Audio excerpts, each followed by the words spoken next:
Hello friends, welcome to our channel टीचगर। आप लोग का अपने यूट्यूब चैनल टीचगर में स्वागत है। आइए आज हम पार्ट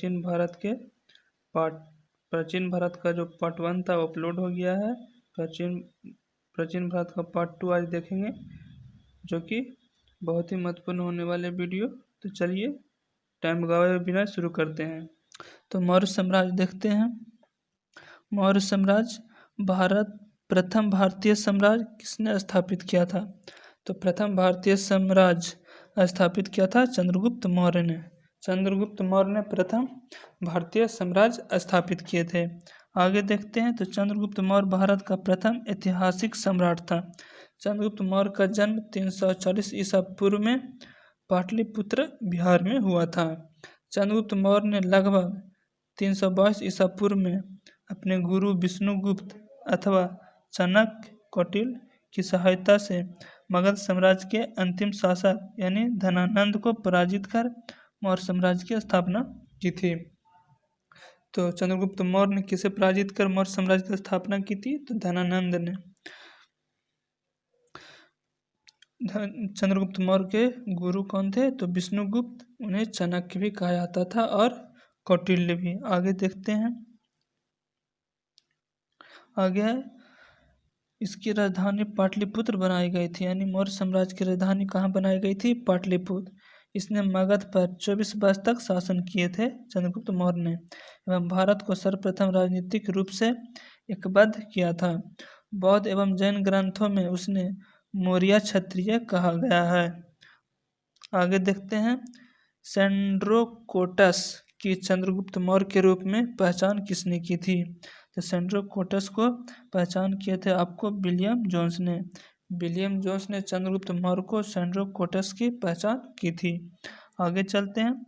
सर्वप्रथम सर विलियम जोन्स ने सेंड्रोकोटस की पहचान चंद्रगुप्त मौर्य से की थी। ग्रीक और लैटिन लेखों में चंद्रगुप्त को क्रमशः सेंड्रोकोटस और एंड्रोकोटस के नाम से जाना जाता है। किसमें? तो ग्रीक और लैटिन लेखों में आपको चंद्रगुप्त मौर्य को सेंड्रोकोटस को ग्रीक में और एंड्रोकोटस को लैटिन में इनके नाम से जाना जाता है, जबकि रुद्रदामन के जूनागढ़ अभिलेख में इन्हें चंद्रगुप्त के नाम से संबोधित किया गया है। चंद्रगुप्त नाम से संबोधित किस में किया गया है? तो रुद्रदामन के जूनागढ़ अभिलेख में। आगे देखते हैं। चंद्रगुप्त मौर्य के पश्चात सिंहासन पर कौन बैठा था? तो बिंदुसार। चंद्रगुप्त मौर्य के बाद सिंहासन पर बिंदुसार बैठा था। चंद्रगुप्त मौर्य ने जैन मुनि भद्रबहु से जैन धर्म की दीक्षा ली थी। किससे ली थी? भद्रबहु से। और श्रवणबेलगोला जो कि मैसूर में है, वहाँ चले गए थे, जहाँ उन्होंने 298 ईसा पूर्व में उपवास पद्धति द्वारा शरीर त्याग दिया। इसने जैन धर्म में संलेखना यानी संथारा कहा जाता था। चंद्रगुप्त मौर्य की मृत्यु के पश्चात उनका पुत्र बिंदुसार सम्राट बना था 298 ईसा पूर्व से 273 ईसा पूर्व तक। यूनानियों ने इसे अमित्रकेष्ट या अमित्रघात कहा है, यानी शत्रु विनाशक कहा है अजातशत्रु को। किन्होंने? यूनानियों ने। आगे देखते हैं। आगे है, चंद्रगुप्त मौर्य का साम्राज्य उत्तर पश्चिम में कहाँ तक था? तो चंद्रगुप्त मौर्य का साम्राज्य उत्तर पश्चिम में हिंदकुशी पर्वत तक था। आगे देखते हैं। हिंदकुशी पर्वत तक था।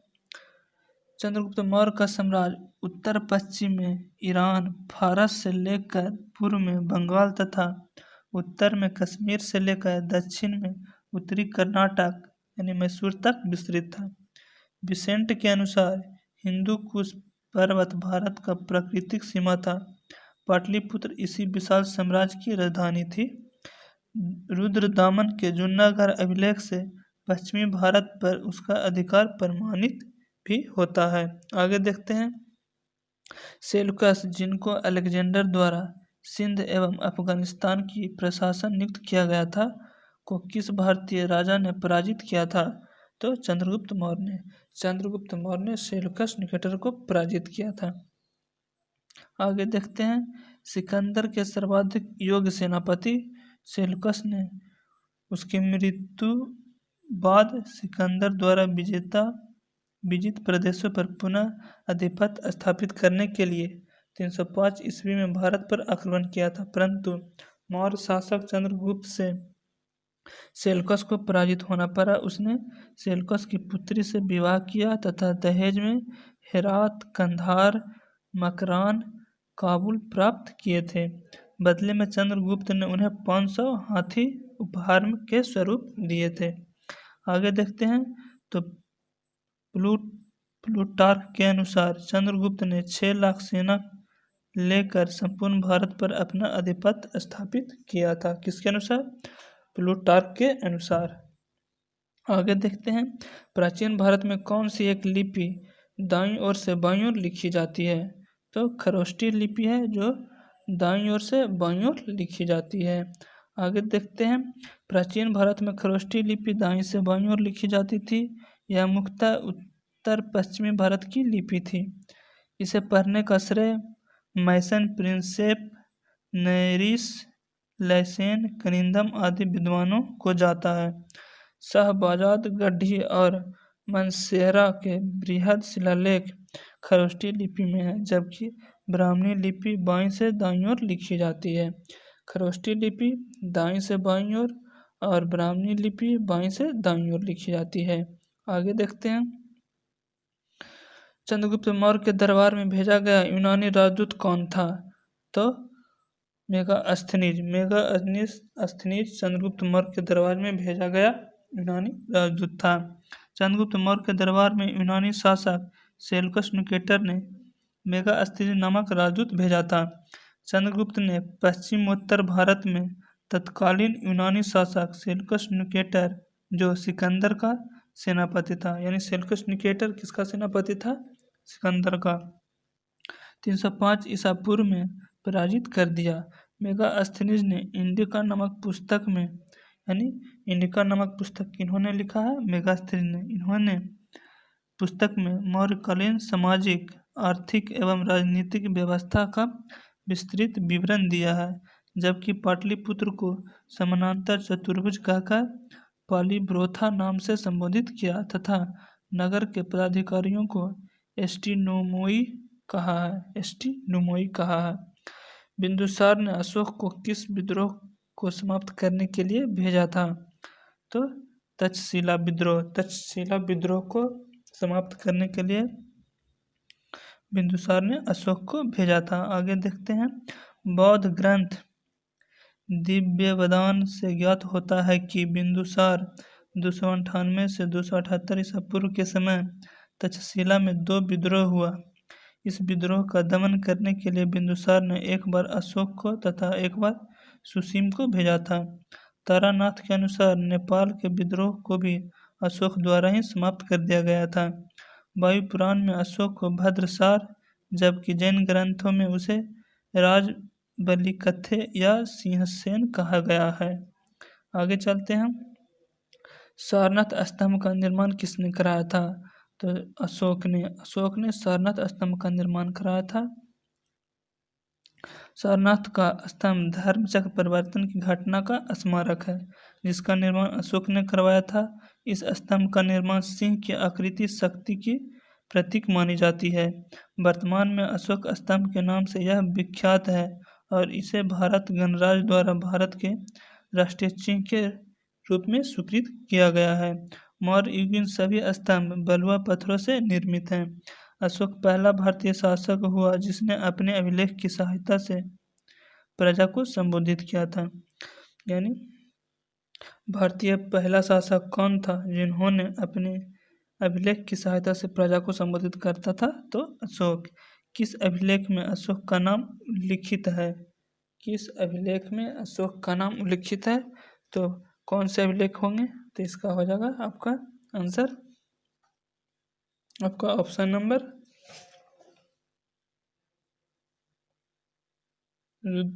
13वां अभिलेख है भानु। तो इसका आंसर होगा आपका, देख लेते हैं इधर, भूल रहे थे हम।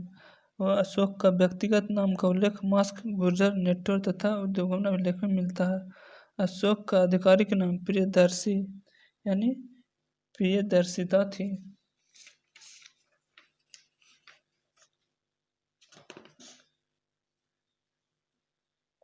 आगे देखते हैं। आगे है अशोक मौर्य नामक उल्लिखित। जूनागढ़ अभिलेख में अशोक मौर्य नामक उल्लिखित है। किस अभिलेख में? जूनागढ़ अभिलेख में अशोक नामक स्थिति स्थित है। आगे देखते हैं। कहाँ चला गया यार? किस अभिलेख में? तो जूनागढ़ अभिलेख में। आगे देखते हैं। आगे यहाँ है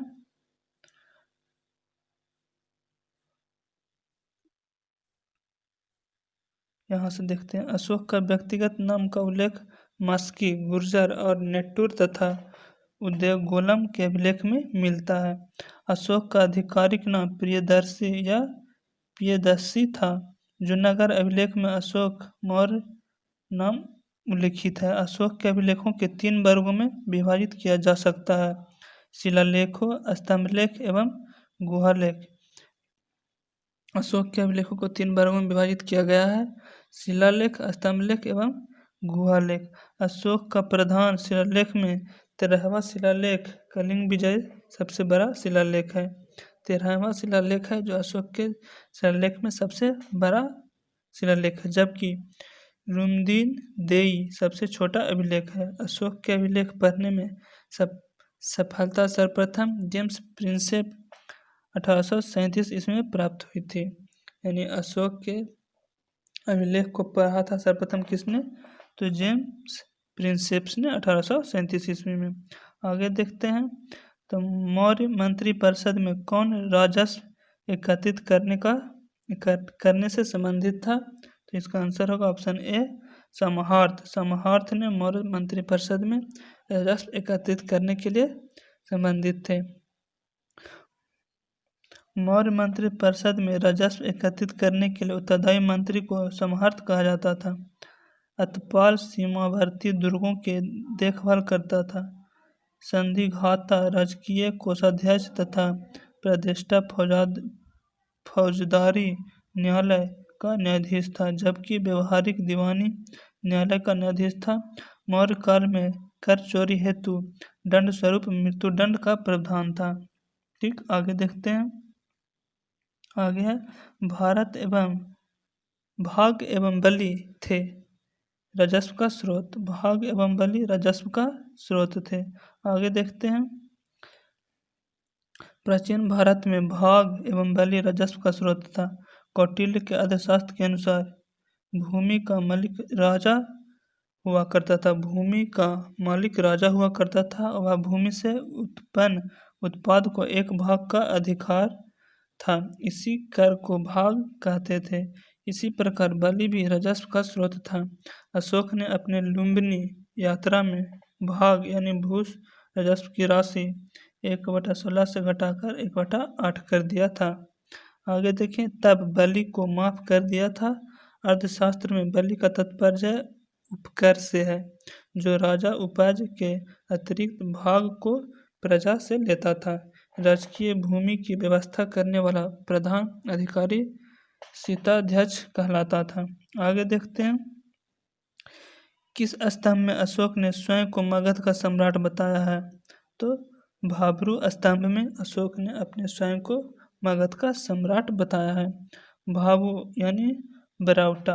भाभू बरौटा राजस्थान में स्थित है।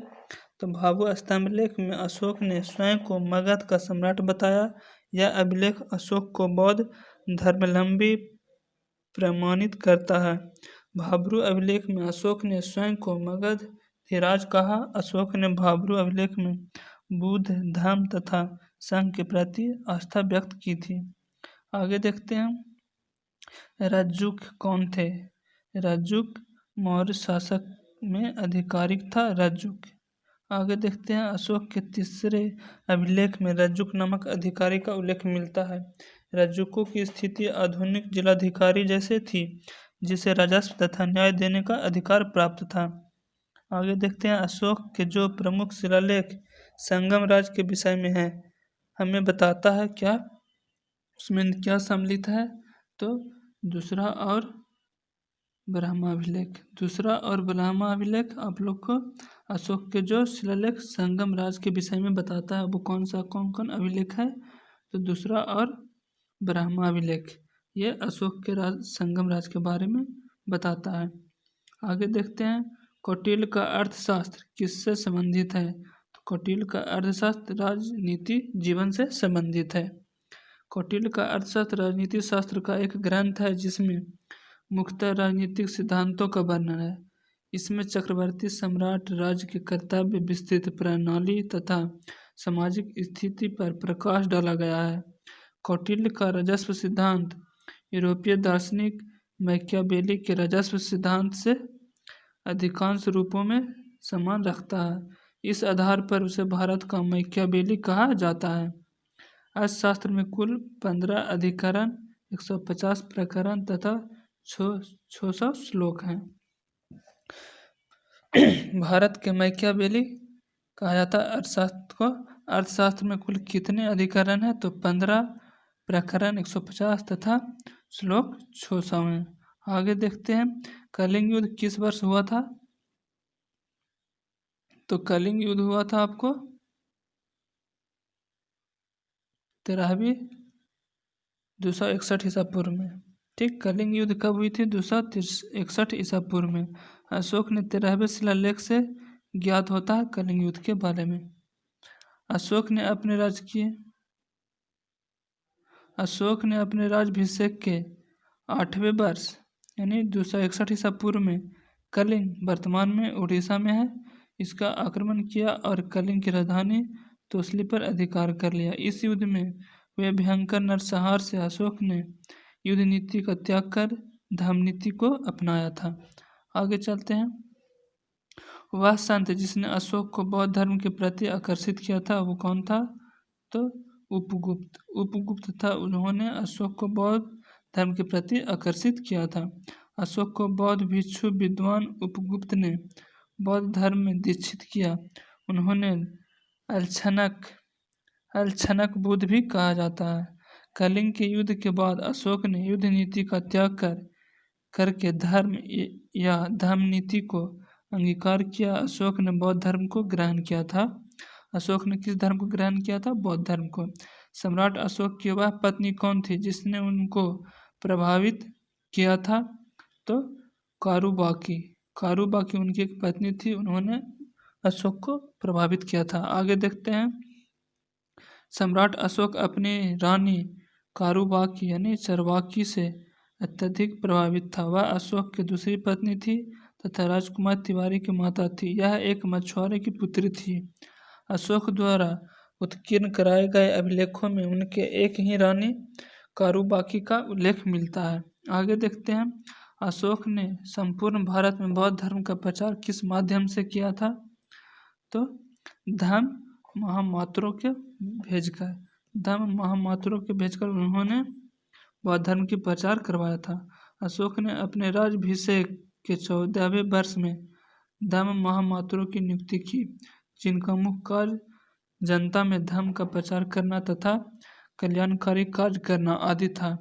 अशोक ने नैतिक उत्थान के लिए जिन नियमों की सहायता प्रस्तुत की उसे उसके अभिलेखों में धम्म कहा गया है। अशोक का धम्म राहुलोवाद सूरी से प्रेरित है अशोक का धम्म।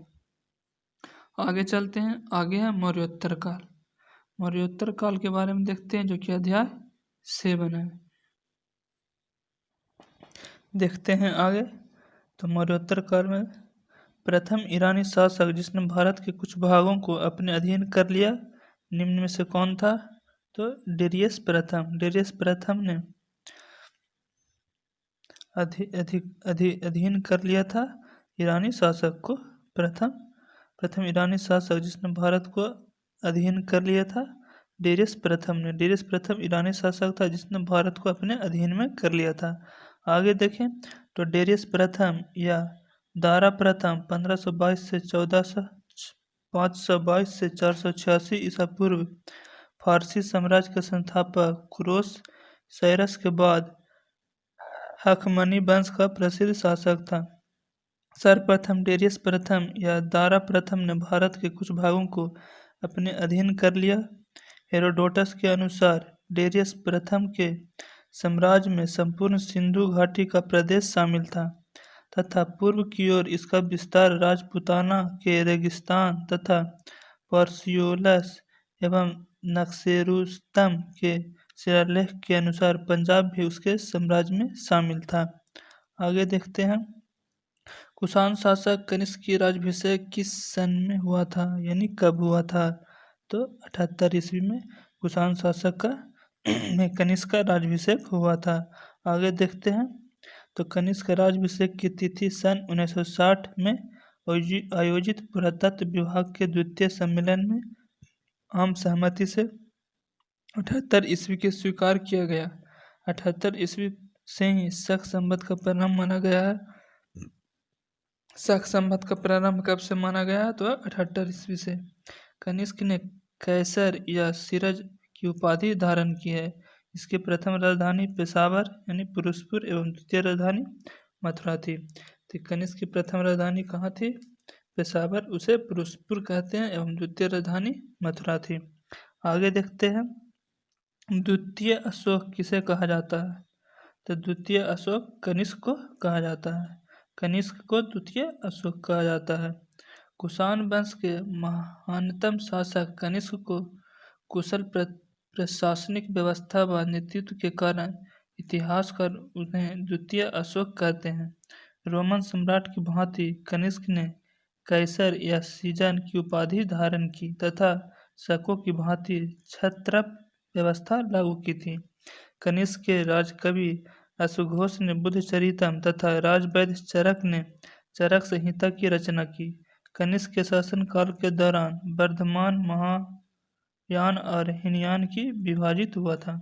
यानी कनिष्क के शासनकाल के दौरान ही बौद्ध धर्म का दो भागों में विभाजित हुआ था, महायान और हीनयान में। आगे चलते हैं, किस चीनी सेनापति ने कनिष्क को पराजित किया था? तो पानचाऊ। पानचाऊ एक चीनी सेनापति था, इन्हें कनिष्क को पराजित किया था। आगे देखते हैं, तो चीनी स्रोतों के अनुसार 73 से 94 ईस्वी के मध्य चीन के प्रसिद्ध सेनापति पानचाऊ ने नाराज कनिष्क ने उसे राज्य पर आक्रमण कर दिया, परंतु कनिष्क असफल रहा। चीनी इतिहासकारों के अनुसार युद्ध का कारण यह था कि कनिष्क ने एक दूत भेजकर हान यानी राजकुमारी से विवाह की मांग की थी। आगे चलते हैं, भारतीयों के लिए महान सिल्क मार्ग किसने आरंभ करवाया था? तो कनिष्क ने। भारतीयों के लिए महान सिल्क मार्ग कनिष्क ने आरंभ करवाया था। महान सिल्क मार्ग, ग्रेट सिल्क रूट को भारतीयों के लिए आरंभ करने का श्रेय कुषाण वंश के शासक कनिष्क को जाता है। मध्य एशिया से गुजरने वाला यह व्यापारिक मार्ग चीन को रोमन साम्राज्य के पश्चिमी प्रांतों से जोड़ता था। चीन से होने वाले रेशम यानी सिल्क का समस्त व्यापार सिल्क मार्ग से होता था।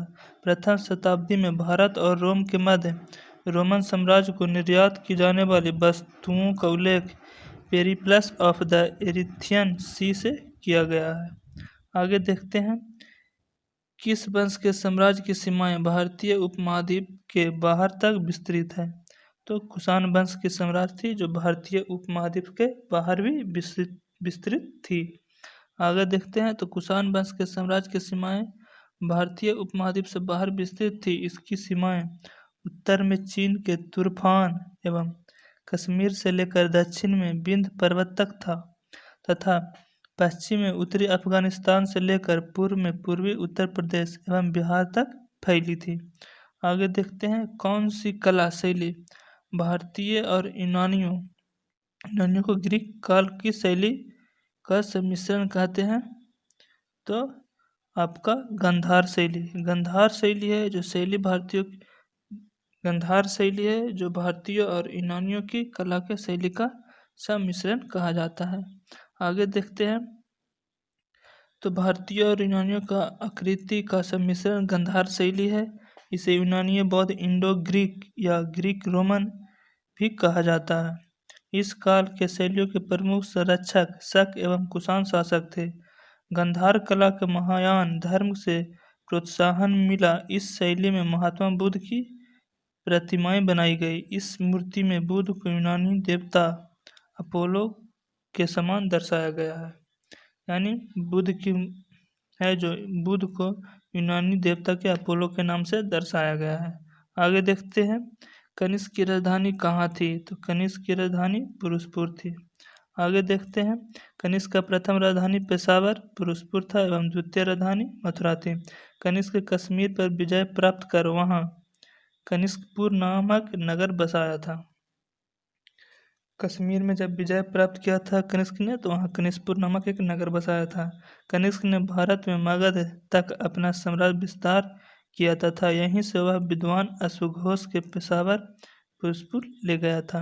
आगे चलते हैं मिलिंद पन्ह क्या है। मिलिंद पन्ह एक बौद्ध ग्रंथ है। मिलिंद पन्ह एक बौद्ध ग्रंथ है जिसका रचना पाली भाषा में की गई है। यानी बौद्ध पन्ह की रचना पाली भाषा में की गई जिसका काल 1000 ईसा पूर्व है। इसमें इंडो-ग्रीक शब्द मिलिंद यानी मिनांडर प्रथम एवं बौद्ध भिक्षु नागसेन के संवाद को वर्णित किया गया है। मिनांडर एवं नागसेन के मध्य हुए इस संवाद में मिनांडर ने शक समाधान के पश्चात बौद्ध धर्म के स्वीकारने की कथा का वर्णन इस ग्रंथ में किया। इस ग्रंथ का संस्कृति रूप नागसेन भिक्षु सूत्र है। क्या है? संस्कृति रूप नागसेन भिक्षु सूत्र। आगे देखते हैं काव्य शैली का प्राचीनतम साक्ष्य किसके अभिलेख में मिलता है, तो काव्य शैली का प्राचीनतम साक्ष्य रुद्रदामन का जूनागढ़ अभिलेख में मिलता है। आगे देखते हैं ब्राह्मी लिपि में लिखा गया संस्कृत भाषा का काव्य शैली का प्राचीनतम साक्ष्य जूनागढ़ अभिलेख से प्राप्त होता है, जो गुजरात के गिरनार पर्वत से प्राप्त हुआ है। कहाँ से? गुजरात के गिरनार पर्वत से। इसका उत्कीर्ण रुद्रदामन द्वारा किया गया था। रुद्रदामन ने सुदर्शन झील का जीर्णोद्धार करवाया था, जो सुदर्शन झील कहाँ है? गुजरात में, जो मौर्य काल में निर्मित की गई थी। इस समय सौराष्ट्र प्रांत का शासक सुविशाखा था। उस समय सौराष्ट्र का प्रांत शासक कौन था? तो सुविशाखा। आगे चलते हैं जूनागढ़ शिलालेख का संबंध किससे है, तो जूनागढ़ शिलालेख का संबंध रुद्रदामन से है। जूनागढ़ शिलालेख का संबंध रुद्रदामन से है। उसके बाद आगे चलते हैं जूनागढ़ गिरनार शिलालेख का संबंध शक क्षत्रप रुद्रदामन से है। यह भारत में शकों का सर्वाधिक प्रसिद्ध शासक था। भारत में शकों का सर्वाधिक प्रसिद्ध शासक कौन था? तो रुद्रदामन। इसने ही सर्वप्रथम संस्कृत भाषा में जूनागढ़ अभिलेख यानी 150 नहीं 150 से 151 ईस्वी के बीच उत्कीर्ण करवाया था। इसी अभिलेख में रुद्रदामन द्वारा सातवाहन नरेश दक्षिणापथ स्वामी गौतमीपुत्र सतकर्णी यानी भ्रष्ट राज प्रतिष्ठापक को 2 बार पराजित करने का साक्ष्य मिला है। रुद्रदामन के शासन में उज्जैनी शिक्षा का प्रमुख केंद्र था। रुद्रदामन के शासन काल में शिक्षा का प्रमुख केंद्र कौन था? तो उज्जैनी।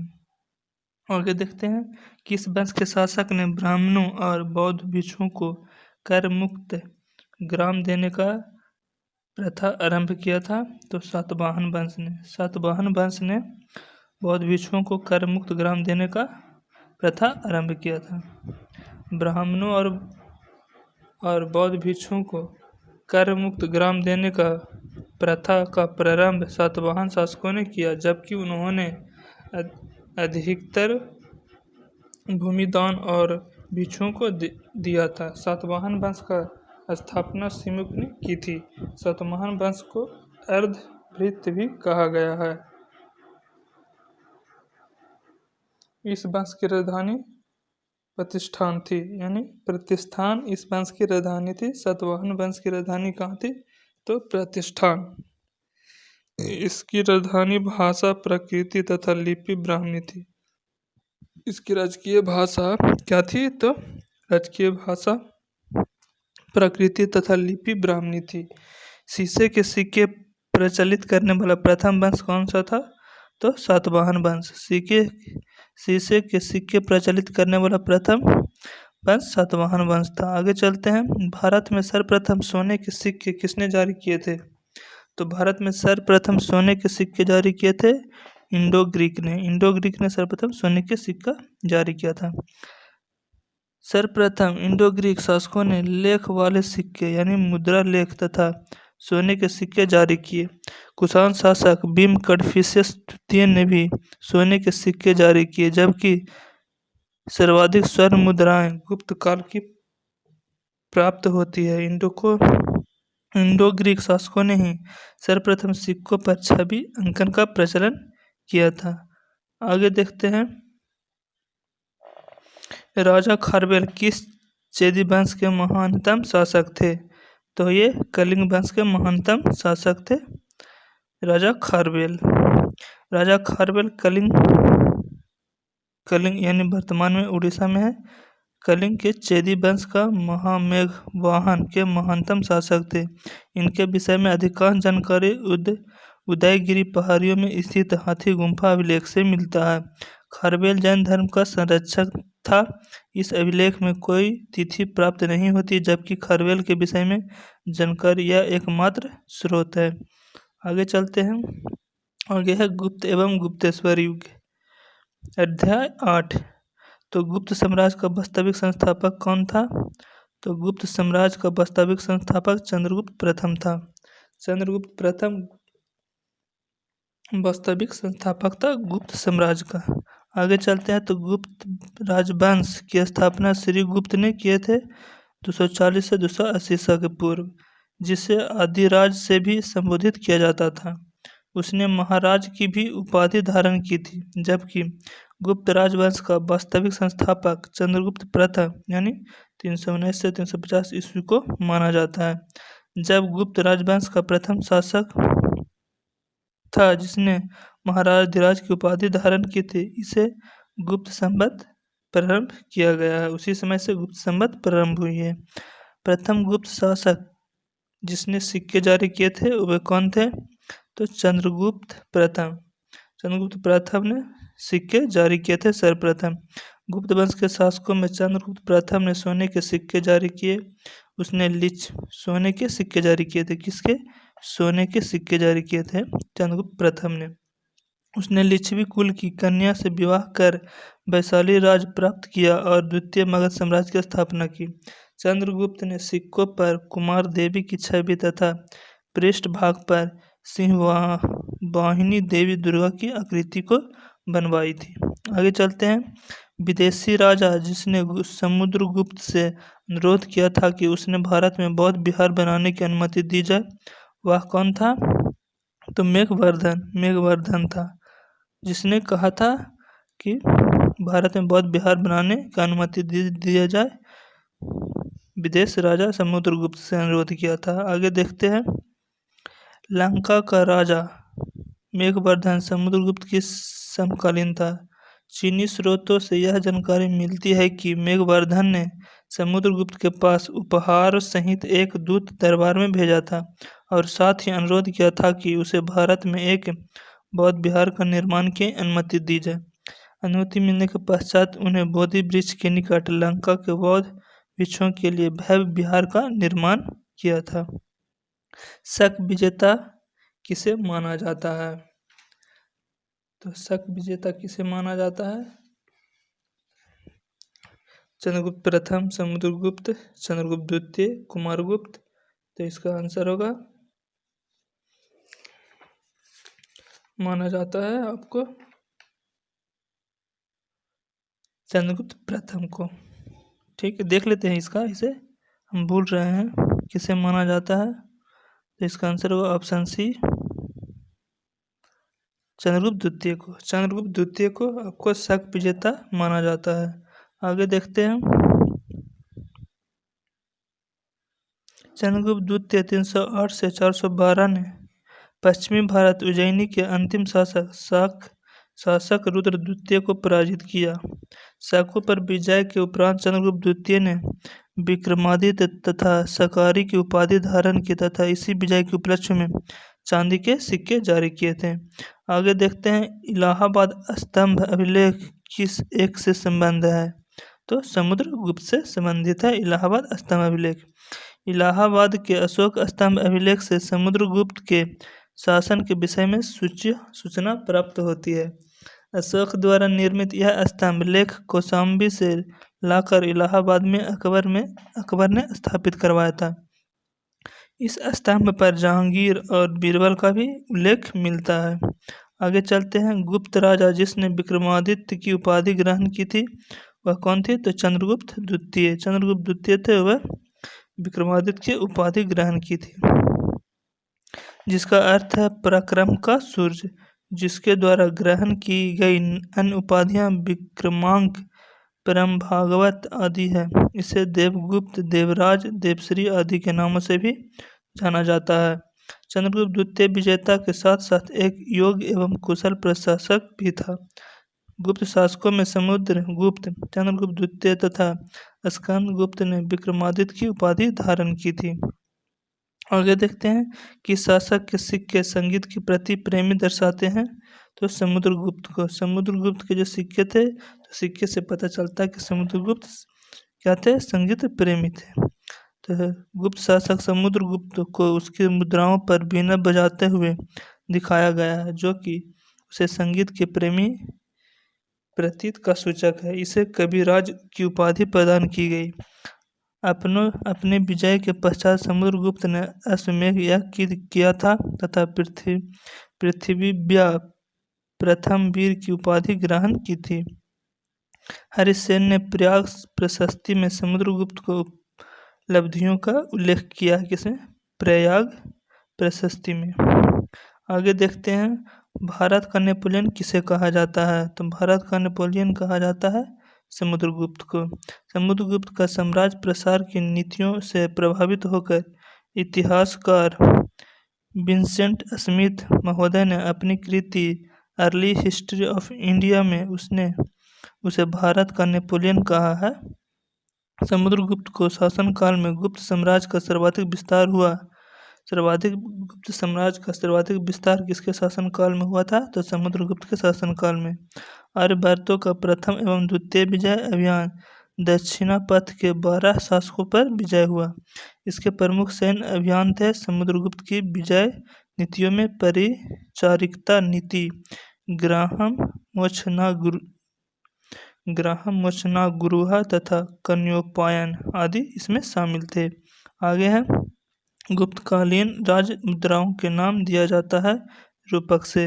गुप्तकालीन राज मुद्राओं का नाम रूपक था। गुप्तकालीन राज मुद्राओं का नाम क्या था? रूपक, यानी रुपयक या रूपक था। तथा इन्हें जारी करने वाला प्रथम गुप्त शासक चंद्रगुप्त द्वितीय थे। इसने पहले से प्रचलित शक मुद्राओं की भांति ही अपनी रजत मुद्राओं को भी उत्कीर्ण कराया। गुप्त काल के राजाओं के अभिलेखों में स्वर्ण मुद्राओं को दिनार कहा गया है। गुप्त काल के सर्वाधिक सिक्के बयान यानी भरतपुर राजस्थान से मिले हैं। चंद्रगुप्त के नवरत्नों में से कौन सा फलित ज्योतिष से संबंधित था? तो छपनक था, जो फलित ज्योतिष से संबंधित था। आगे देखते हैं। छपनक फलित ज्योतिष के विद्वान थे। चंद्रगुप्त द्वितीय विक्रमादित्य के नवरत्नों के प्रसिद्ध रहे हैं। नवरत्नों में सर्वोत्कृष्ट महाकवि कालिदास थे। नवरत्नों में सबसे सर्वोत्कृष्ट महाकवि कौन थे? कालिदास। उत्कृष्ट के क्रम में नवरत्नों के नाम कालिदास, धन्वंतरि, बराह मिहिर, अमर सिंह, शंकु, छपनक, बररुचि, बेताल भट्ट तथा घटकरपर थे। आगे देखते हैं। कवि कालिदास किसके दरबार में रहते थे? तो कवि कालिदास चंद्रगुप्त द्वितीय के दरबार में रहते थे। चंद्रगुप्त द्वितीय विक्रमादित्य के दरबार में रहते थे कालिदास। आगे चलते हैं।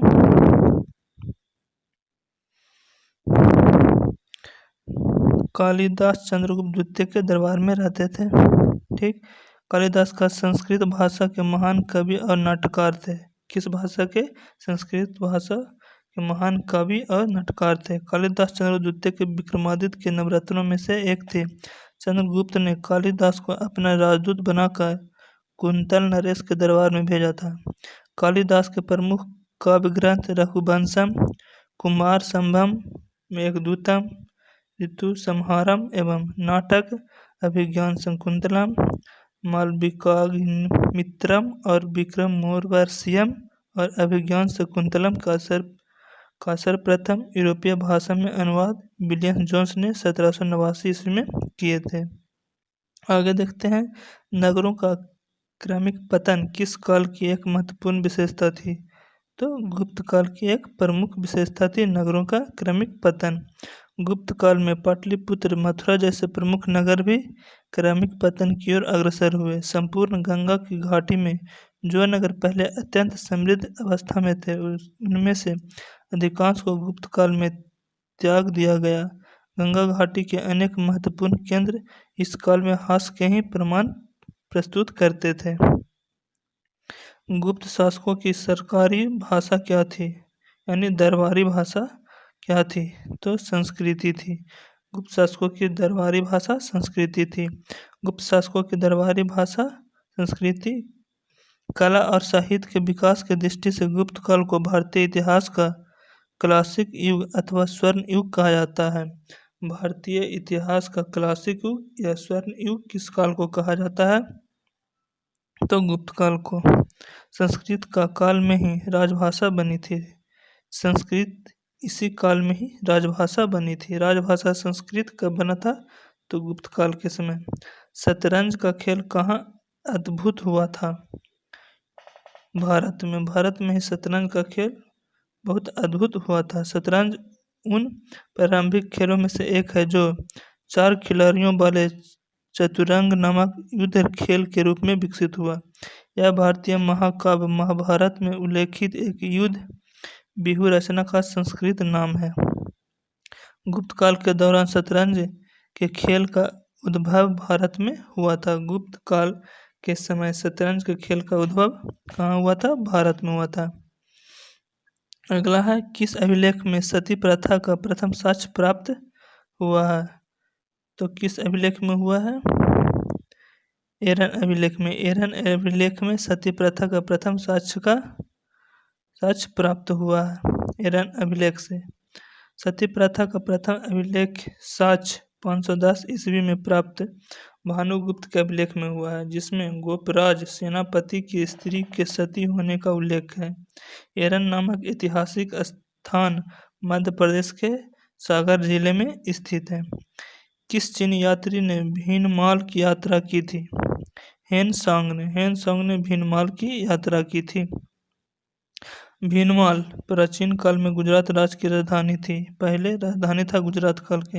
हेनसांग प्रसिद्ध चीनी बौद्ध भिक्षु था जो हर्षवर्धन के समय भारत आया था। किसके समय? हर्षवर्धन के समय। उसने भीनमाल की यात्रा की थी। उसे तांग शासकों की राजधानी चंगन से भारत के लिए 629 ईस्वी में प्रस्थान किया। इसकी यात्रा विवरण को CU की कहा गया है। हेनसांग की यात्रा विवरण को क्या कहा गया है? CU की। 3री शताब्दी में वारंगल प्रसिद्ध था। 3री शताब्दी में वारंगल प्रसिद्ध था किसके लिए? तो लोहे के यंत्रों और उपकरणों के लिए प्रसिद्ध थे। 3री शताब्दी में वारंगल वर्तमान उत्तरी तेलंगाना है। लोहे के यंत्र उपकरणों को बनाने हेतु प्रसिद्ध थे। वारंगल का किला सन 1199 में बनना प्रारंभ हुआ, जिसकी नींव राजा गणपति ने डाली और सन 1261 में रुद्र दमन देवी द्वारा पूर्ण किया गया। वारंगल 12वीं सदी में काकतीय की राजधानी थी। काकतीय के शासन काल में वारंगल में हिंदू संस्कृति और तेलुगु भाषा का अत्यधिक उन्नति हुआ था। आगे देखते हैं,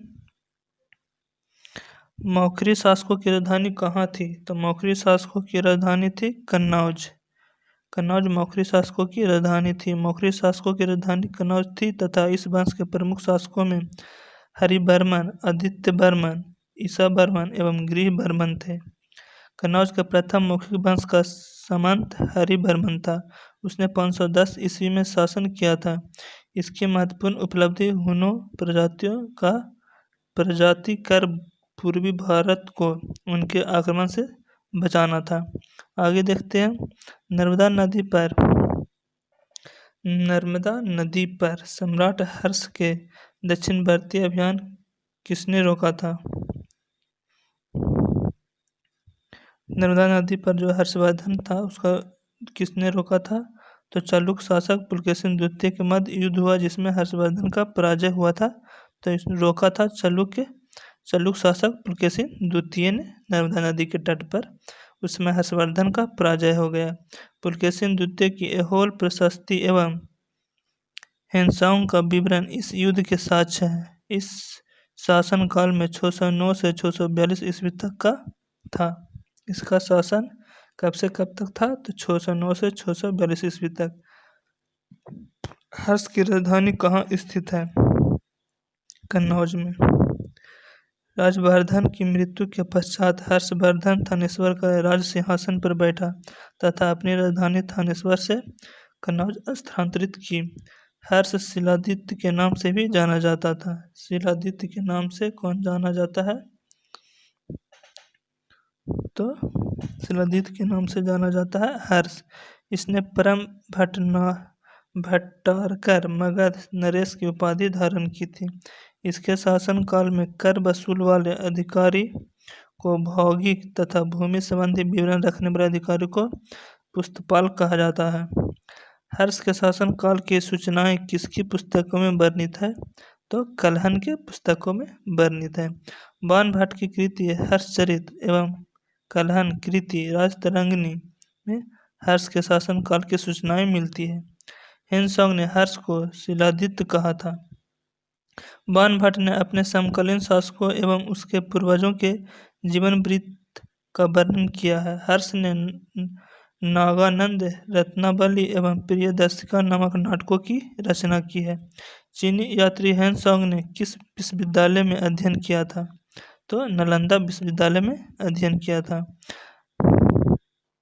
हर्षवर्धन के शासनकाल में प्रसिद्ध चीनी यात्री हेनसांग ने भारत की यात्रा की थी तथा नालंदा विश्वविद्यालय में योग शास्त्र का अध्ययन किया था। उस समय यहाँ के कुलपति आचार्य शीलभद्र थे। हेनसांग को यात्रियों का राजकुमार तथा वर्तमान शाक्यमुनि कहा जाता है। शाक्यमुनि किन्हें कहा जाता है? हेनसांग को। अगला आगे देखते हैं। आगे है दक्षिण भारत, चोल, चालुक, पल्लव एवं संगम युग, 9वां अध्याय है। तो इसके भी देख लेते हैं। ये भी प्राचीन भारत में ही आते हैं। तो प्राचीन चोल साम्राज्य की राजधानी कहाँ थी? तो प्राचीन चोल राज्य की राजधानी उदयपुर थी। चोल राज मध्यकाल के आरंभ में चोल मंडलम कहलाता था तथा पांड्य राज के पूर्वोत्तर में स्थित था। करिकाल ने उदयपुर यानी तिरुचिरापल्ली को प्राचीन चोल साम्राज्य की राजधानी बताया। उदयपुर सूती वस्त्र उद्योग के लिए प्रसिद्ध था। इसका विवरण पेरिप्लस ऑफ द इरिथियन सी में मिलता है। कालांतर में चोल शासकों ने तंजौर को अपनी राजधानी बनाया था। चोल साम्राज्य की स्थापना किसने की थी? विजयालय ने। सन 1850 में विजयालय ने कांची के पल्लवों को पराजित करके चोल साम्राज्य की स्थापना की। वह पहले पल्लवों का ही सामंत था। इसने पांड्यों की शक्तिहीनता का लाभ उठाकर तंजौर पर अधिकार कर लिया और नरकेसरी की उपाधि धारण की। इसने लगभग 21 वर्ष यानी 1871 ईस्वी तक शासन किया तथा निशुंभसुधनी देवी का मंदिर बनवाया और उदयपुर के स्थान पर तंजौर यानी तंजावुर को अपने राज्य की राजधानी बनाया। किस चोल शासकों के विषय में वर्णन है कि उसने अनुराधापुरम को, जो एक समय सिलोन की राजधानी था, उसको नष्ट कर दिया? तो राजाराज प्रथम ने उसे नष्ट कर दिया। राजा राज प्रथम ने एक नए नौसेना के साथ सिंहली द्वीप या सिलोन की ओर अग्रसर हुआ। राजा राज प्रथम के साथ युद्ध में सिंहल नरेश महेंद्र पंचम पराजित हुए। चोल सेना ने अनुराधापुरम के ध्वस्त कर दिया तथा सिंहल द्वीप के उत्तरी भाग पर अधिकार करके उसे चोल साम्राज्य की एक नया प्रांत बनाया है और उसी को हम मुंडिस चोलमंडलम नाम दिया गया है। राजा राज ने अनुराधापुरम के स्थान पर पोलोन रूप को अपनी राजधानी बनाया तथा इसका नाम जयनाथ मंडलम रखा। चोल के अधीन ग्राम प्रशासन के विवरण किन शिलालेखों में प्राप्त होती है? तो उत्तर मेरूर में प्राप्त होती है। आगे देखते हैं, चोल के अधीन ग्राम प्रशासन में ग्राम सभा की कार्यकारिणी समिति के कार्य प्रणाली का विस्तृत विवरण उत्तर मेरूर के लेखों में मिलता है। चोल शासक अपने कुशल स्थानीय प्रशासन के लिए प्रसिद्ध था। यहाँ प्रत्येक ग्राम की अपनी एक सभा होती थी जो प्रायः केंद्रीय नियंत्रणों से मुक्त रहे हुए स्वतंत्र रहकर एक स्वतः शासी ग्रामीण शासन का संचालन करती थी। किस चोल राजा ने मालदीव के द्वीपों पर विजय प्राप्त किया था? तो राजाराज प्रथम ने मालदीव के द्वीपों पर विजय प्राप्त किया था 1958 से 1014 ईस्वी के बीच में। राजाराज प्रथम ने सिंहल प्रदेश के उत्तरी भाग पर अधिकार कर उसने जगन्नाथ चोल की उपाधि धारण की थी। इसने शैव धर्म में आस्था व्यक्त करते हुए विश्वोपादेशकर की उपाधि धारण की थी। राजाराज प्रथम ने तंजौर में एक शिव मंदिर का निर्माण कराया था। इसे राजराजेश्वर मंदिर कहा जाता है। तंजौर में शिव मंदिर का निर्माण करवाया था कौन? राजाराज प्रथम ने। उसे राजराजेश्वर मंदिर कहा जाता है। बृहदेश्वर मंदिर के नाम से भी जाना जाता है। संगम युगीन साहित्यों से तत्कालीन चोल शासक करिकाल के बारे में जानकारी मिलती है। आगे देखते हैं, वह चोल राजा कौन था जिसने श्रीलंका को पूर्ण स्वतंत्रता दी और सिंहल के राजकुमार के साथ अपनी पुत्री का विवाह कर दिया था? तो कुलोत्तुंग प्रथम ने। चोल राजा कुलोत्तुंग प्रथम ने 1070 से 1122 ईस्वी के बीच में श्रीलंका के पूर्ण स्वतंत्रता दी तथा सिंहल के राजकुमारी विरुपेरुलम के साथ अपनी पुत्री का विवाह किया। इस घटना की जानकारी बौद्ध ग्रंथ महावंशम से मिलती है। चोल अभिलेखों से कुलोत्तुंग प्रथम को सुंगमवर्तिता कहा गया है। इसका अर्थ है करों को हटाने वाला। आगे देखते हैं, आगे है, निम्नलिखित में से किस मंदिर परिसर में नदी का एक विशाल मूर्ति स्थित है जिसे भारत का विशाल नदी मूर्ति माना जाता है? तो बृहदेश्वर का मंदिर है, उसे भारत का विशाल नदी मूर्ति माना जाता है। चोल स्थापत्य के उत्कृष्ट प्रमाण में तमिलनाडु के तंजौर में स्थित शैव मंदिर जो राजराजेश्वर या बृहदेश्वर मंदिर के नाम से प्रसिद्ध है, इसका निर्माण राजाराज प्रथम के शासनकाल में हुआ था। मंदिर के बरही भाग में नदी की एकाश विशाल मूर्तियां बनी है जिसे भारत की विशालतम नदी मूर्ति माना जाता है। यह मंदिर द्रविड़ स्थापत्य शैली का सर्वोत्तम उदाहरण है। यह विश्व में प्रथम तथा एकमात्र मंदिर है जो पूर्णतः ग्रेनाइट से निर्मित है। इस मंदिर को यूनेस्को ने विश्व धरोहर घोषित भी किया है। आगे देखते हैं, किस राजवंश के विषय में संगम साहित्य में उल्लेख नहीं है? तो कदम्ब राजवंश को संगम साहित्य में उल्लेख नहीं है। प्राचीन संगम काल में संगम ग्रंथों की रचनाएं की गई थी जिसमें संगम साहित्य कहा गया। इसमें चोल, चेर एवं पांड्य राजाओं के उद्भव के विवरण प्राप्त है, जबकि कदम्ब राजवंश का संगम साहित्य में उल्लेख नहीं है। संगम साहित्य में प्रेम और राजाओं की प्रशंसा के बारे में बताया गया है। राजाओं की प्रशंसा से संबंधित रचना को आगम तथा सामाजिक जीवन की रचनाओं को पुरम कहा जाता है। इन्हें मुख्यतः 3 भागों में बांटा गया, पुत्थु पपातु, इत्थु थाउके तथा पदिने किलन कवन्नु। इसकी 3 भागों में बांटा गया था। आगे देखते हैं, राजवंश में से किनके शासक अपने शासनकाल में ही अपना उत्तराधिकारी घोषित कर दिया था? तो चोल ने अपने शासन काल में ही अपना उत्तराधिकारी घोषित कर दिया था। चोल काल में राजा प्रायः अपने शासन काल में ही युवराज का चुनाव कर लेते थे जो उनके बाद उनका उत्तराधिकारी बनता था। संगम काल के 3 राज्यों में सबसे संपन्न चोल का राज था। चोल कालीन शासक व्यवस्था राजतंत्रात्मक थी। संपूर्ण चोल साम्राज्य 6 प्रांतों में विभक्त था। प्रांतों को मंडलम को कोट्टम, कश्मीर में कोट्टम को नाडु एवं प्रत्येक नाडु को कई कुर्रम में विभक्त किया गया था। आगे देखते हैं तो निम्नलिखित में से दक्षिण भारत का कौन सा राजवंश अपनी नौसैनिक शक्ति के लिए प्रसिद्ध था। तो नौसैनिक शक्ति के लिए सबसे प्रसिद्ध राजवंश था चोल। चोल राजाओं के एक सुगठित सेना का निर्माण किया था। चोल को पास अश्व, गज, पैदल सैनिक, शक्तिशाली नौसेना भी थे। सेना के कप्तान को इनाडी कहा जाता था। सेना के अग्र टुकड़ी को तुसी और पिछली टुकड़ी को कुलय कहलाती थी। इसी नौसैनिक की सहायता से उन्होंने श्री विजय, सिंहल द्वीप, मालदीप आदि द्वीपों पर विजय प्राप्त किया था चोल ने। निम्नलिखित में से किस राजवंश द्वारा प्रायः महिलाओं को प्रशासन में उच्च पद प्रदान किए जाते थे।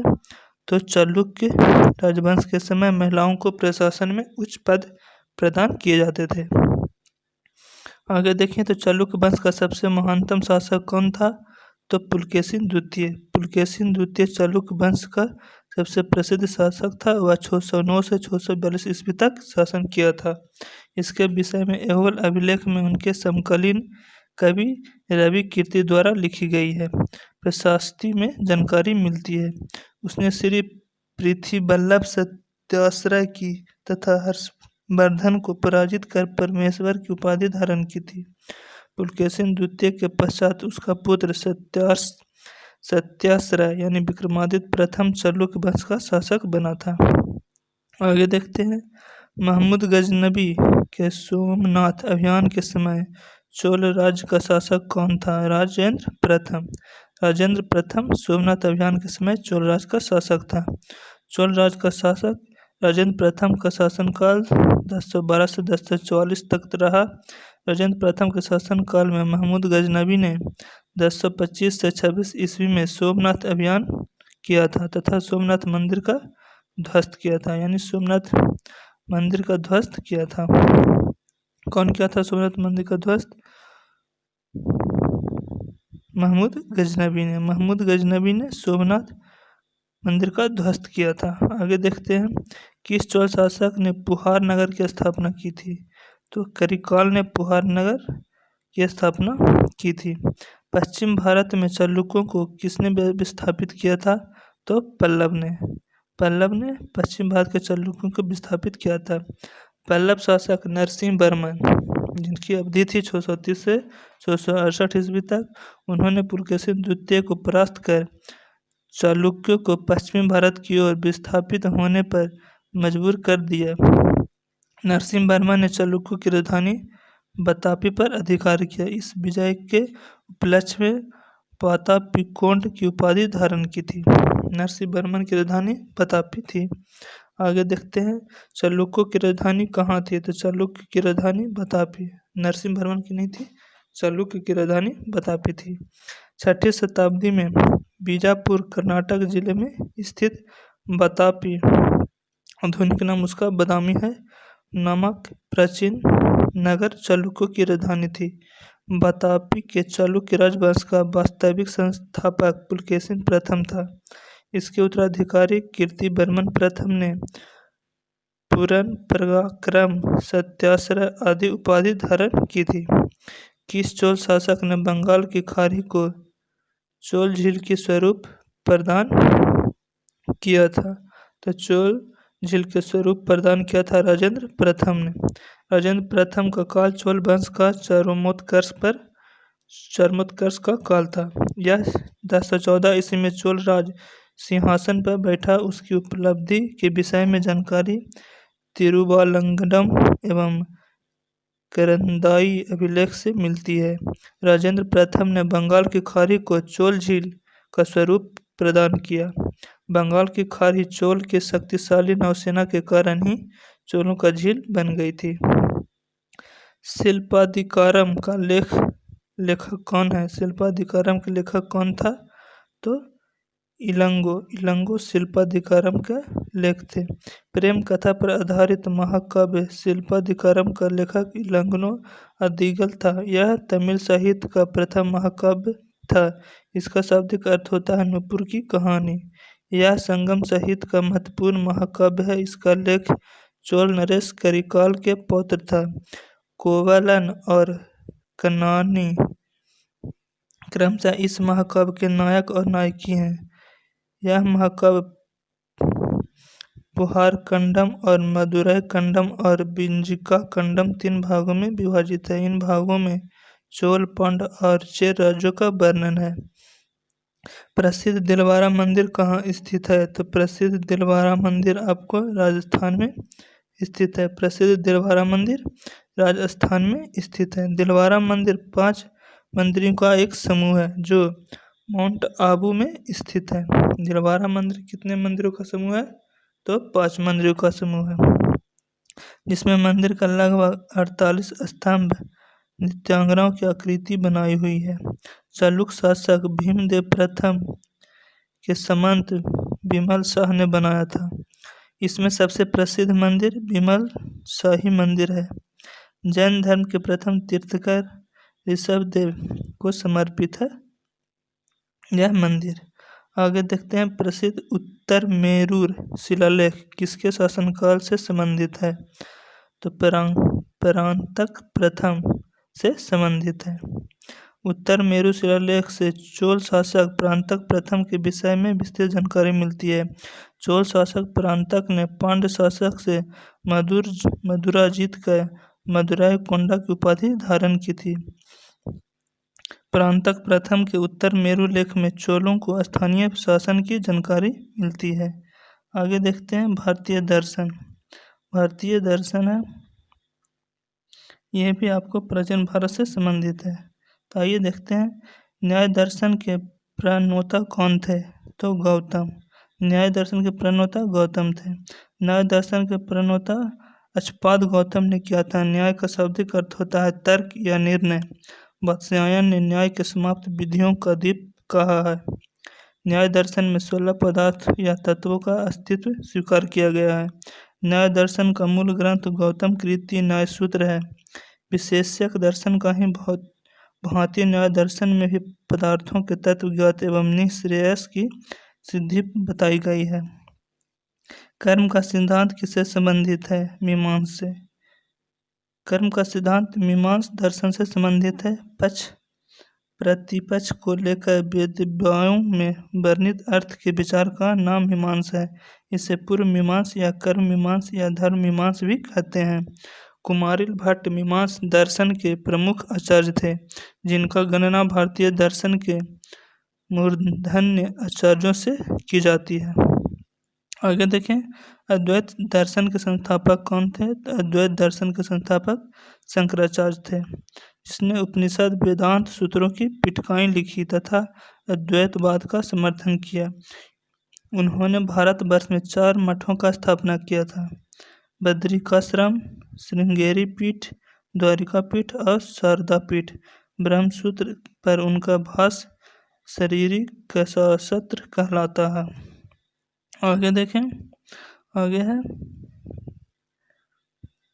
भारतीय दर्शन के संदर्भ में निम्नलिखित में से कथन पर विचार। इनका मुख्य विषय मोक्ष रहा है। मोक्ष का वर्णन सर्वप्रथम वेदों में किया गया। सर्वाधिक प्राचीन दर्शन सांख्य माना गया है, तो इसका आंसर 1 और 3 होगा। इसका मुख्य विषय मोक्ष रहा है और सर्वाधिक प्राचीन दर्शन सांख्य माना गया है। आगे देखते हैं प्राचीन सांख्य दर्शन में किसका महत्वपूर्ण योगदान है? तो कपिल का। सांख्य दर्शन भारतीय दर्शन का प्राचीनतम संप्रदायों में से एक है।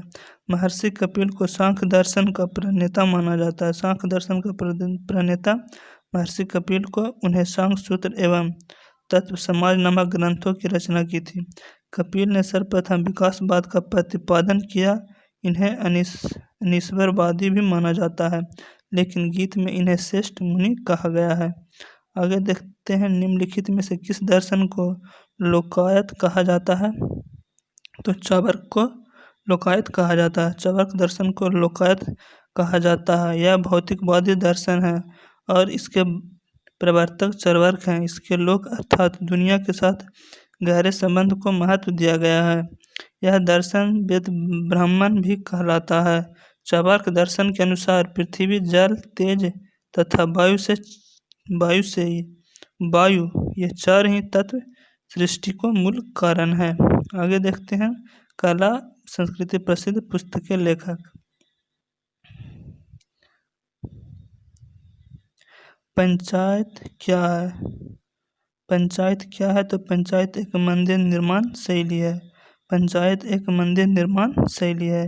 पंचायत मंदिर निर्माण की विशिष्ट शैली है। ठीक, इसके नाम की उत्पत्ति संस्कृत शब्द पंच और आयतन से हुआ है, जिसमें मुख्य देवता शिव या किसी अन्य देवता या देवी का मुख्य मंदिर में स्थापित किया जाता था और उसके चारों ओर निर्मित गौण मंदिर में 4 अन्य अनुचर देवता रखे जाते थे।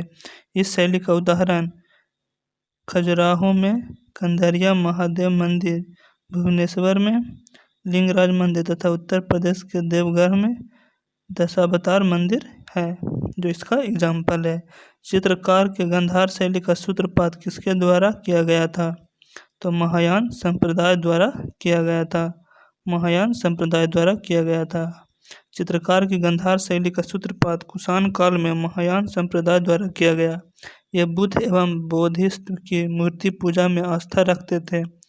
गांधार कला की विषय वस्तु भारतीय तथा शैली यूनानी रोमन थी, इसलिए गांधार शैली को ग्रीको रोमन या हिंदू यूनानी कला भी कहा जाता है। गांधार कला के चित्रों में वस्त्रों एवं शारीरिक बनावट का सूक्ष्मता से अंकन किया गया है, जो इसे त्रिविमीय स्वरूप प्रदान करती है। एलोरा मंदिर का निर्माण किस शासनकाल में किस शासक ने करवाया था? राष्ट्रकूट ने एलोरा के मंदिर का निर्माण करवाया था। महाराष्ट्र के औरंगाबाद जिले में स्थित है। एलोरा मंदिर का निर्माण राष्ट्रकूट शासक कृष्ण प्रथम के शासनकाल में किया गया था। इसका वर्णन बड़ौदा अभिलेख में किया गया है। कैलाशनाथ का प्रसिद्ध मंदिर एलोरा में ही स्थित है। यह प्राचीन हिंदू मंदिरों में चट्टानों द्वारा निर्मित सबसे विशाल मंदिर है। चोल मंदिर किस देवी देवता को समर्पित है? तो चोल मंदिर आपको शिव देवता को समर्पित है। चोल मंदिर शिव देवता को समर्पित है। आगे देखते हैं। 11वीं और 12वीं शताब्दी में चोल द्वारा निर्मित अधिकांश मंदिर भगवान शिव का समर्पित है। चोलकालीन मंदिर स्थापित कला के साक्ष्य पुडुकोट्टम जिले से प्राप्त होते हैं। चोल शासकों द्वारा दक्षिण भारत में अनेक भव्य मंदिर बनवाए गए, जिसमें तंजौर का बृहदेश्वर मंदिर सबसे महत्वपूर्ण है। इसकी संकल्पना प्रसिद्ध वास्तुकार श्याम वर्मा ने की थी। यूनेस्को द्वारा 1987 ईस्वी में विश्व धरोहर स्थल घोषित किया गया है। आगे देखते हैं। एलोरा में गुफाएं और शैलकृति मंदिर किससे संबंधित है? तो हिंदू और बौद्ध और जैन तीनों से संबंधित है। महाराष्ट्र के औरंगाबाद में स्थित एलोरा भारतीय पाषाण शिल्प स्थापत्य कला का उत्कृष्ट उदाहरण है। यहाँ 34 गुफाएं हैं। इसमें से हिंदू, बौद्ध और जैन तीनों धर्म के मंदिर बने हैं। इसका निर्माण 5वीं से लेकर 10वीं शताब्दी के मध्य हुआ है। यहाँ 12 बौद्ध गुफाएं, गुफा संख्या 1 से 12, 17 हिंदू गुफाएं, गुफा संख्या 13 से 29 और 5 जैन गुफाएं, गुफा संख्या 30 से 40 बनाई गई है। अपनी स्मारक गुफाओं के लिए एलोरा यूनेस्को द्वारा घोषित एक विश्व धरोहर है। आगे देखते हैं। महाबलीपुरम में स्थित सप्त पैगोडा किस वंश द्वारा संरक्षित कला का साक्षी है? तो पल्लव के द्वारा सप्त पैगोडा महाबलीपुरम में स्थित है। आगे देखते हैं। महाबलीपुरम में रथ मंदिर का निर्माण पल्लव शासकों द्वारा करवाया गया था। रथ मंदिर एकास्मक पत्थर से निर्मित है। यह एक शिला में स्थित मंदिर है, जो एक पत्थर को काटकर बनाया गया है। इसमें प्रमुख रथ नकुल रथ, सहदेव रथ, अर्जुन रथ, भीम रथ, धर्मराज रथ, द्रौपदी रथ तथा प्रवेश रथ है। इस 7 रथों को सप्त पैगोडा कहा जाता है। महाबलीपुरम ममल्लापुरम निर्मित सभी स्मारकों का विकास नरसिंहवर्मन प्रथम महामल्लम के काल में हुआ। महाबलीपुरम के एकास्मक मंदिर को यूनेस्को ने वर्ष 1984 में विश्व विरासत स्थल में शामिल किया था। कब? 1984 में। आगे देखते हैं। कांची के प्रसिद्ध कैलाशनाथ मंदिर का निर्माण किसके द्वारा करवाया गया था? तो नरसिंह वर्मन द्वितीय द्वारा कांची के प्रसिद्ध कैलाश मंदिर का निर्माण करवाया गया था। कांची तमिलनाडु स्थित कैलाशनाथ मंदिर राजसिंह शैली के चरम उत्कर्ष के दर्शाता है। मंदिर में देवी पार्वती और भगवान शिव के नृत्य को दर्शाया गया है। इसका निर्माण नरसिंह वर्मन द्वितीय यानी राजसिंह के शासनकाल में प्रारंभ हुआ तथा मंदिर का अग्रभाग का निर्माण महेंद्र वर्मन तृतीय ने पूर्ण करवाया था। लिंगराज मंदिर कहाँ स्थित है? तो लिंगराज मंदिर भुवनेश्वर में स्थित है। लिंगराज मंदिर भुवनेश्वर का सबसे बड़ा मंदिर है। यह मंदिर कलिंग वास्तुकला की उत्कृष्टता का प्रतिनिधित्व करता है। यह मंदिर भगवान हरिहर, भगवान विष्णु और शिव के संयुक्त रूप भुवनेश्वर तथा उनकी पत्नी को समर्पित है। इनका निर्माण 11वीं शताब्दी में जयजती केसरी द्वारा कराया गया था। लिंगराज मंदिर के पास बिंदु सागर सरोवर स्थित है। आगे देखते हैं, किस संग्रहालय में मूर्ति कला का सबसे बड़ा संग्रह है? तो मथुरा संग्रहालय। मथुरा संग्रहालय में मूर्ति कला का सबसे बड़ा संग्रह है, जो कला के क्षेत्र में मथुरा शैली से संबंधित है। इसका स्थापना 1778 में तत्कालीन जिलाधीश F.S. ब्राउन द्वारा किया गया था। इसमें गुप्त और कुषाण साम्राज्यों की कलाकृति है, क्योंकि अधिकतर मूर्तियां मथुरा और इसके आसपास के क्षेत्रों से प्राप्त हुई है। मथुरा संग्रहालय में लाल बलुआ पत्थर से निर्मित मूर्तियां हैं। आगे देखते हैं, विरूपाक्ष मंदिर का निर्माण किसके द्वारा किया गया था? तो चालुक्य द्वारा। दक्षिण भारत के द्रविड़ स्थापत्य शैली में निर्मित विरूपाक्ष मंदिर हम्पी कर्नाटक में स्थित है। विरूपाक्ष मंदिर कहाँ स्थित है? हम्पी कर्नाटक में। यह मंदिर भगवान शिव को समर्पित है। विरूपाक्ष मंदिर पंपापति तथा श्री लोकेश्वर महाशिला प्रसाद के नाम से भी जाना जाता है। इसका निर्माण लोक महादेवी द्वारा कांचीपुरम के पल्लवों पर विक्रमादित्य द्वितीय की विजय प्राप्त के लिए इस मंदिर का निर्माण करवाया गया था। इसका प्रमुख वास्तुकार गुंड थे, जिसने त्रिभुवनाचार्य की उपाधि से विभूषित किया गया था। आगे देखते हैं, एलिफेंटा की गुफाएं मुख्यतः किस धर्म को मतावलंबियों के उपयोग के लिए बनाई गई है? तो शैव धर्म के लिए। एलोरा के गुफाएं हैं जो शैव धर्म के लिए प्रसिद्ध है। एलिफेंटा की गुफाएं महाराष्ट्र राज्य के मुंबई शहर में स्थित है, जो शिव की त्रिमूर्ति के लिए प्रसिद्ध है तथा हिंदू धर्म शैव से संबंधित है। एलिफेंटा के गुहा मंदिर राष्ट्रकूटों के समय बने थे। वर्ष 1987 में एलिफेंटा गुफा को विश्व धरोहर स्थल में सूची शामिल किया गया। सांची का स्तूप किस राज्य में स्थित है? सांची का स्तूप मध्य प्रदेश में स्थित है। सांची मध्य प्रदेश में रायसेन जिले में स्थित है, जो 3री शताब्दी ईसा पूर्व से 12वीं शताब्दी के मध्य काल का है। सांची का मुख्य स्तूप मूलतः सम्राट अशोक ने 3री शताब्दी ईसा पूर्व में बनवाया था।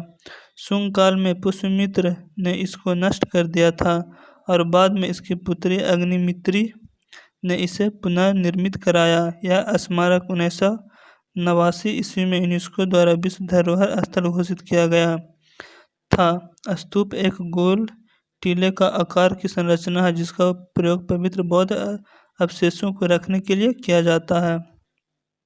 चालुक्य शासक पुलकेशिन द्वितीय से संबंधित शिलालेख कौन सा है? तो ऐहोल अभिलेख है। कर्नाटक के बीजापुर जिले में स्थित ऐहोल शिलालेख चालुक्य राज पुलकेशिन द्वितीय के दरबार कवि और मंत्री रवि कृति द्वारा रचित है। इस शिलालेख में पुलकेशिन का हर्षवर्धन पर विजय और उनकी उपलब्धियों का वर्णन है। इसे प्राचीन कन्नड़ लिपि का प्रयोग करके संस्कृत भाषा में लिखा गया है। जगन्नाथ मंदिर किस राज्य में स्थित है? तो उड़ीसा में। नागर शैली में निर्मित जगन्नाथ मंदिर उड़ीसा के पूर्वी जिले में स्थित है। इसका निर्माण कलिंग राज अनंत वर्मन द्वारा किया गया। इस राज्य में प्रसिद्ध लिंगराज मंदिर भुवनेश्वर में तथा कोणार्क में सूर्य मंदिर पुरी में स्थित है। हिंदुओं का 4 धाम में से एक जगन्नाथ मंदिर भगवान श्री कृष्ण को समर्पित है। यह वैष्णव संप्रदाय का प्रमुख मंदिर है। इस मंदिर में आयोजित किए जाने वाले वार्षिक रथ यात्रा उत्सव विश्व प्रसिद्ध है। आगे देखते हैं। अंकोर वाट का प्रसिद्ध विष्णु मंदिर कहाँ स्थित है? कंबोडिया में। अंकोर वाट के प्रसिद्ध विष्णु मंदिर कंबोडिया में स्थित है। अंकोर वाट के विष्णु मंदिर का निर्माण 12वीं शताब्दी के प्रारंभ में कांचीपुरम कंबोडिया के शासक सूर्यवर्मन द्वितीय ने अपनी राजधानी यशोधपुर में कराया था। मिकांग नदी के समीप सिमरीप शहर में बना यह मंदिर विश्व का सबसे बड़ा हिंदू मंदिर है। विश्व का सबसे बड़ा हिंदू मंदिर अंकोर वाट का मंदिर है। राष्ट्र के लिए सम्मान के प्रतीक इस मंदिर को वर्ष 1983 में कंबोडिया के राष्ट्रीय ध्वज में स्थान दिया गया है। दक्षिण भारत का एक प्रसिद्ध जैन केंद्र श्रवणबेलगोला कहाँ स्थित है? तो मैसूर में। श्रवणबेलगोला मैसूर में स्थित है। कर्नाटक के मैसूर में स्थित श्रवणबेलगोला एक पवित्र जैन तीर्थंकर स्थल है। श्वेत सरोवर के कारण इसका नाम बेलगोला और पुनः श्रवणबेलगोला पड़ा, जहाँ प्रथम जैन तीर्थंकर भगवान ऋषभदेव के पुत्र बाहुबली ने मोक्ष प्राप्त किया था। श्रवणबेलगोला में गोमतेश्वर भगवान बाहुबली की बृहत एकाश्म पत्थर से निर्मित विश्व का सबसे बड़ी मूर्ति स्थापित है। कोणार्क का सूर्य मंदिर किसने बनाया था? नरसिंहदेव बर्मन ने। पुरी उड़ीसा राज्य में स्थित कोणार्क के सूर्य मंदिर का निर्माण गंग वंश के शासक नरसिंहदेव बर्मन प्रथम चोड़गंग ने करवाया था। कहाँ स्थित थी? उड़ीसा के पुरी में स्थित है कोणार्क सूर्य मंदिर। इस सूर्य मंदिर को काला पैगोडा भी कहा जाता है। यह मंदिर लाल बलुआ पत्थर एवं ग्रेनाइट से निर्मित है। इसे यूनेस्को द्वारा सन 1984 में विश्व धरोहर स्थल घोषित किया गया है। श्रृंगेरी, बद्रीनाथ, द्वारका और पुरी नामक चारों मठों की स्थापना का श्रेय किसे प्राप्त है? तो शंकराचार्य को। आदि शंकराचार्य ने 4 मठों श्रृंगेरी, बद्रीनाथ, द्वारका तथा पुरी को स्थापित किया तथा उसने मठाधीशों की नियुक्ति की, जो बाद में स्वयं शंकराचार्य कहलाने लगे। समर्थ संप्रदाय में शंकराचार्य शंकर के अवतार माने जाते हैं। इन्होंने ब्रह्मसूत्रों की बड़ी ही विशद और रोचक व्याख्या प्रस्तुत की है। इन्होंने वेदांत का भी प्रसार किया है। आगे देखते हैं। संस्कृत भाषा का प्रथम व्याकरणकर्ता कौन थे? तो पाणिनि। संस्कृत भाषा का प्रथम व्याकरणकर्ता पाणिनि थे। पाणिनि 500 ईसा पूर्व संस्कृत भाषा के सर्वप्रथम व्याकरणकर्ता थे। इनकी प्रसिद्ध रचना अष्टाध्यायी है। 4000 सूत्र है, जिसमें ध्वन्यात्मक और व्याकरण के नियम हैं। 2री शताब्दी ईसा पूर्व में पतंजलि ने अष्टाध्यायी पर महाभाष्य नामक टीका लिखी। महाभाष्य में अष्टाध्यायी का सर्ववेद परिसर शास्त्र कहा गया है। तैलीय रंग सबसे पहले भारतीय और चीनी चित्रकारों द्वारा बौद्ध चित्रों के लिए पश्चिमी में 5वीं और 10वीं शताब्दी के मध्य प्रयोग किया गया था। अफगानिस्तान में। कहाँ किया गया था? अफगानिस्तान में। तैलीय रंग का सर्वप्रथम भारतीय और चीनी चित्रकारों द्वारा बौद्ध चित्रों के लिए पश्चिमी अफगानिस्तान में 5वीं और 10वीं शताब्दी के मध्य प्रयोग किया गया था। अफगानिस्तान में बामियान गुफाओं में बौद्ध चित्रकला विश्व के सबसे प्राचीन ज्ञात तैल चित्रकारी है। प्रथम भारतीय खगोल वैज्ञानिक कौन थे, जिसने पृथ्वी द्वारा सूर्य की परिक्रमा के समय की गणना की थी? भास्कराचार्य थे। भास्कराचार्य एक भारतीय खगोल शास्त्री और गणितज्ञ थे। उनका जन्म बीजापुर, कर्नाटक में हुआ था। उन्होंने अपने ग्रंथ सूर्य सिद्धांत में पृथ्वी द्वारा सूर्य की परिक्रमा के समय का गणना दशमलव के 9 स्थानों तक परिशुद्ध रूप में की है। उन्होंने सन 1150 में अपने प्रसिद्ध ग्रंथ सिद्धांत शिरोमणि की रचना की, जिसमें लीलावती, बीजगणित, ग्रहगणित तथा कुलाध्याय नामक 4 भाग हैं। भारत सरकार की ओर से लीलावती पुरस्कार गणित के क्षेत्र में दिया जाता है।